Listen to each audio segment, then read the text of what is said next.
आणि बुलेटिनच्या सुरुवातीला जम्मू काश्मीरमधून एक धक्कादायक आणि दुःखद बातमी। जम्मू काश्मीरमध्ये लष्कराच्या एका गाडीला अपघात झालाय आणि अपघातग्रस्त गाडी तब्बल 300 फूट खोल दरीमध्ये कोसळली। या गाडीमध्ये असणारे 5 जवान शहीद झालेत। जम्मू काश्मीरच्या पूंछ सेक्टरमध्ये हा भीषण अपघात झालाय।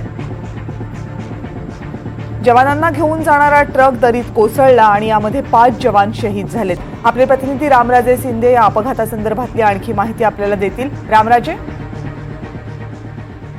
बिल्कुल, कारण ही घटना जिथे घडलेली आहे ती तिथे साधारणतः गाडी जी खाली कोसळली आहे ती साधारणतः 300 ते 350 फूट एवढी खाली गेलेली आहे आणि त्यामुळे 8 ते 9 जवान या गाडीमध्ये होते अशी माहिती मिळते आणि त्यापैकी 5 जण शहीद झालेले आहे। रेस्क्यू ऑपरेशन अजूनही चालू आहे। तिथून बाहेर काढण्याचा मार्ग जो आहे तो शोधला जातोय आणि त्याचबरोबर ही घटना नेमकी कशी घडली होती याचं सुद्धा काम जे आहे ते तपासण्याचं चालू आहे।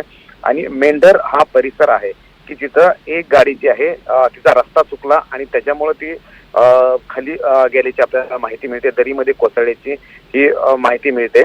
परंतु ही माहिती मिळताच तात्काळ लगेच अधिकाऱ्यांनी सूचना केल्या आणि बचाव कार्य जे आहे ते सुरू केलेलं आहे आणि त्यापैकी काही जणांना बाहेर काढण्यात आलेलं आहे, नजीकच्या रुग्णालयामध्ये दाखल करण्यात येत आहे। परंतु 5 जवान शहीद झाल्याची माहिती मिळते। आता जे फोटोज आता आपल्या समोर येतात त्यावरून हा रस्ता अत्यंत अरुंद आहे। एका बाजूला डोंगर आहे, दुसऱ्या बाजूला दरी आहे। अशा परिस्थितीत या अरुंद रस्त्यावरून जात असताना अपघात झाल्याचं स्पष्ट दिसतंय। ट्रक थेट खाली दरीमध्ये कोसळलाय आणि या ट्रकमध्ये 9 जवान होते असं तुम्ही सांगताय, ज्यापैकी 5 जवान शहीद झालेत आणि बाकीच्या जवानांना बाहेर काढण्याचं काम सध्या सुरू आहे। धन्यवाद रामराजे, तुम्ही दिलेल्या सगळ्या सविस्तर माहितीबद्दल। जम्मू काश्मीरमधल्या या अपघातामध्ये 5 जवान शहीद झालेत।